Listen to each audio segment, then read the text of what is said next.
A 32 años de Salinas, la verdad oculta y lo que seguimos padeciendo como país. La sombra que no se va.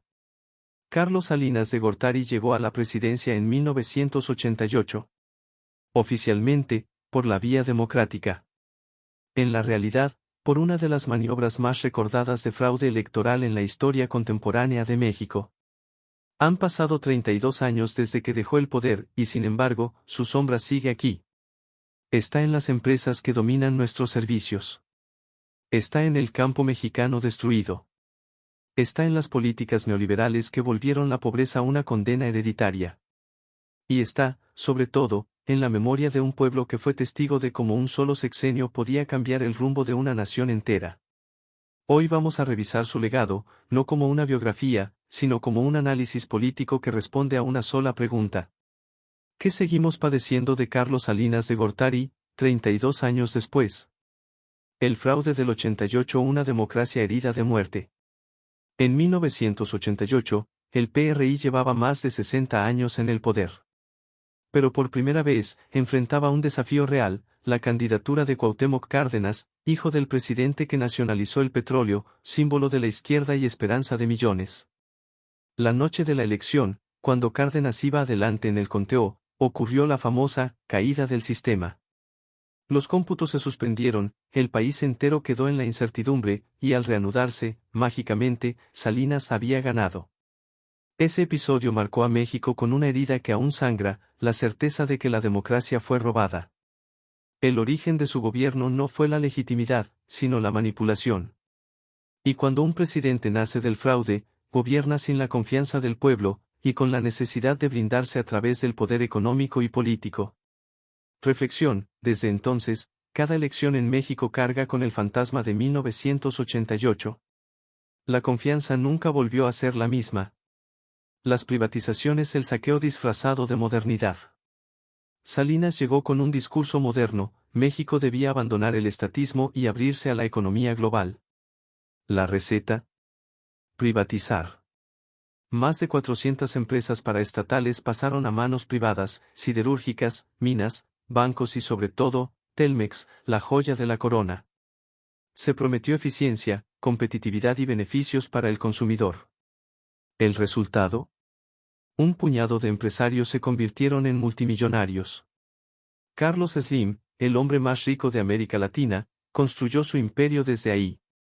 El pueblo nunca recibió beneficios. En lugar de competencia, hubo monopolios. En lugar de precios bajos, tarifas abusivas. La riqueza del Estado se transfirió a unas cuantas familias. Reflexión: la supuesta modernidad fue en realidad el mayor traspaso de bienes públicos a intereses privados en la historia de México. Y esa estructura oligárquica aún gobierna nuestra economía.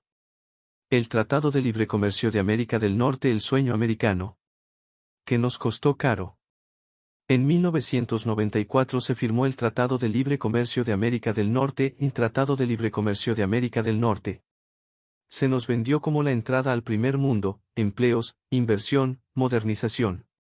Pero el campo mexicano fue el sacrificado. Con la entrada de granos subsidiados desde Estados Unidos, los campesinos mexicanos no pudieron competir.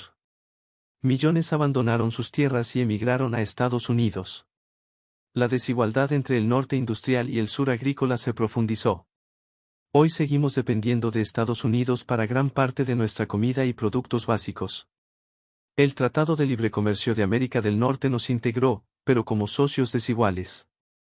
Reflexión: fue un pacto que benefició a los grandes exportadores y maquiladoras, pero hundió al pequeño productor. Un pacto que volvió a México dependiente, no independiente. Los asesinatos políticos, el sexenio de la sangre. Ningún otro presidente cargó con tantos asesinatos políticos como Salinas.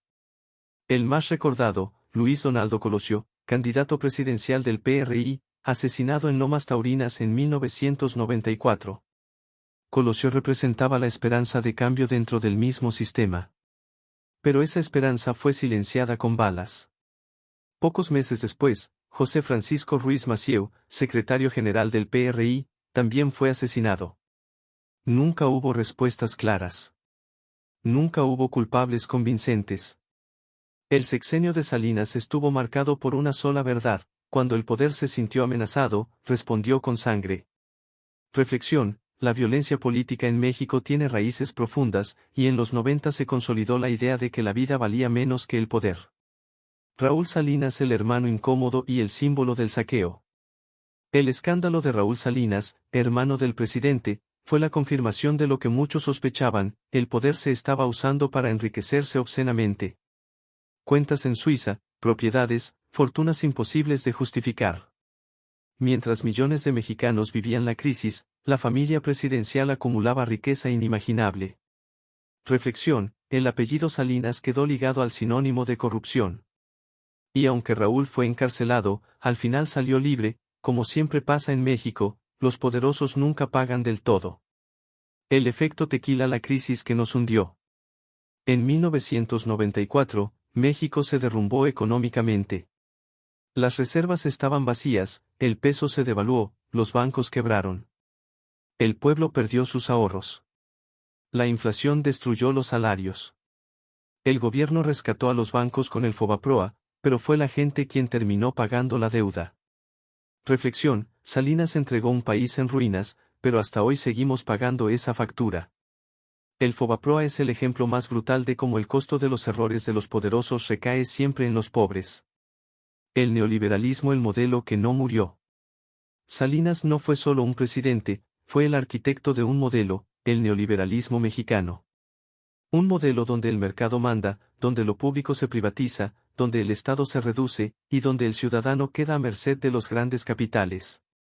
Ese modelo no terminó con Salinas. Zedillo, Fox, Calderón, Peña Nieto, todos siguieron la misma ruta. Incluso hoy, aunque se critique al neoliberalismo, el modelo sigue vivo en la estructura económica del país. Reflexión: el verdadero legado de Salinas no fue su persona, sino el sistema que instauró. Y ese sistema aún gobierna México. El mito del hombre intelectual. Se vendió como un presidente culto, con doctorado en Harvard, un tecnócrata preparado. Pero esa inteligencia no se usó para el bien común. Se usó para diseñar mecanismos de control, manipulación y saqueo que eran difíciles de detectar en su momento. Reflexión: Salinas representa el peligro del político brillante pero sin ética. La inteligencia sin moral se convierte en arma contra el pueblo. 32 años después el salinismo sigue aquí. No importa si gobernó el PRI, el PAN o Morena. El modelo sigue: concentración de riqueza, dependencia de Estados Unidos, desigualdad brutal. El salinismo ya no necesita a Salinas. Se convirtió en la base del sistema político y económico mexicano. Reflexión: no se trata de un hombre, sino de una estructura. Salinas fue el arquitecto, y 32 años después, seguimos viviendo en la casa que él construyó. La lección de una herida abierta. La historia de Carlos Salinas de Gortari no terminó en 1994. Porque lo que construyó, lo seguimos padeciendo en 2025. Un país con democracia frágil. Un campo abandonado. Una economía en manos de monopolios. Y una desigualdad que parece eterna. La verdad oculta es que no se fue nunca. Y hasta que no entendamos que seguimos gobernados por su modelo, México no podrá romper la cadena. Salinas fue presidente por 6 años. Pero su sombra nos ha gobernado por más de 3 décadas.